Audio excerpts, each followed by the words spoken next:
आज का बाइबल वचन है उत्पत्ति अध्याय 1।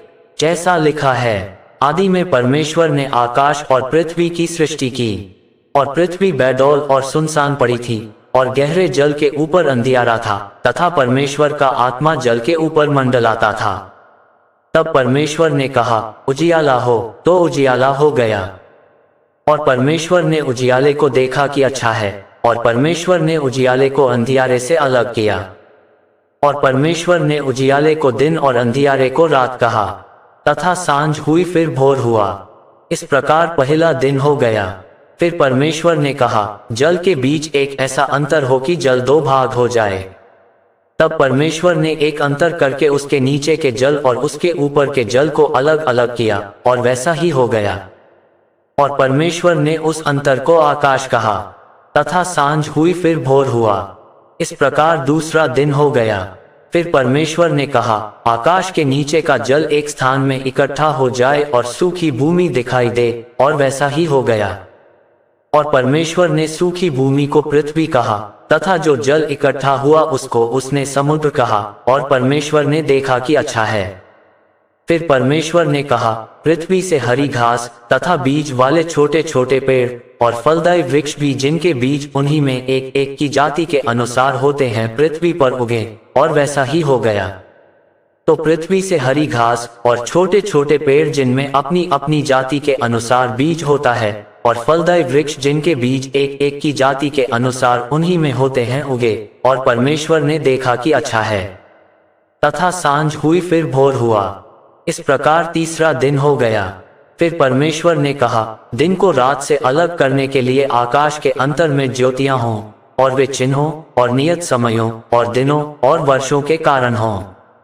और वे ज्योतियां आकाश के अंतर में पृथ्वी पर प्रकाश देने वाली भी ठहरें, और वैसा ही हो गया।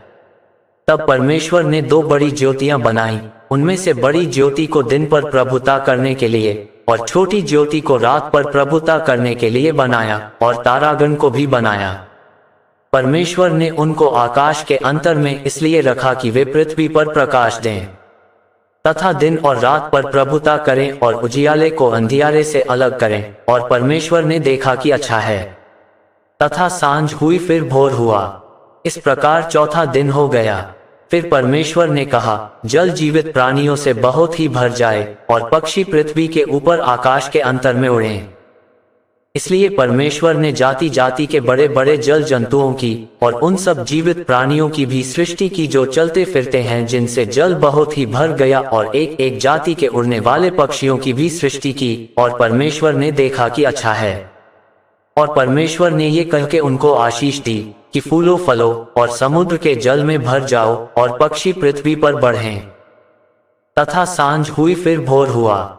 इस प्रकार पांचवा दिन हो गया। फिर परमेश्वर ने कहा, पृथ्वी से एक एक जाति के जीवित प्राणी, अर्थात घरेलू पशु और रेंगने वाले जंतु और पृथ्वी के वन पशु जाति जाति के अनुसार उत्पन्न हों, और वैसा ही हो गया। सो परमेश्वर ने पृथ्वी के जाति जाति के वन पशुओं को, और जाति जाति के घरेलू पशुओं को, और जाति जाति के भूमि पर सब रेंगने वाले जंतुओं को बनाया। और परमेश्वर ने देखा कि अच्छा है।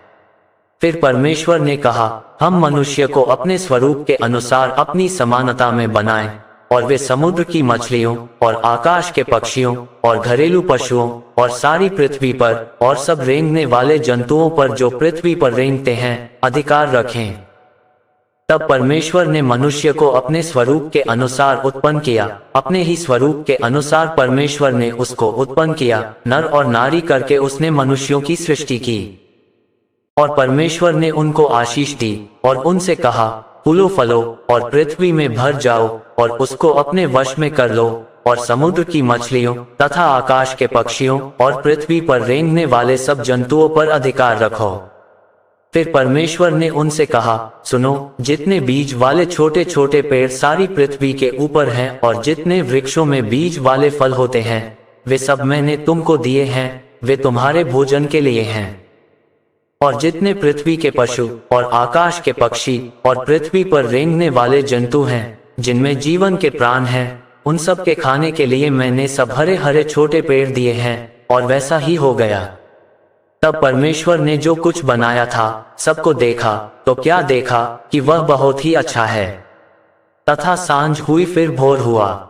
इस प्रकार 6वां दिन हो गया। यहाँ तक इस वचन के द्वारा आपको आशीष मिले। आमीन।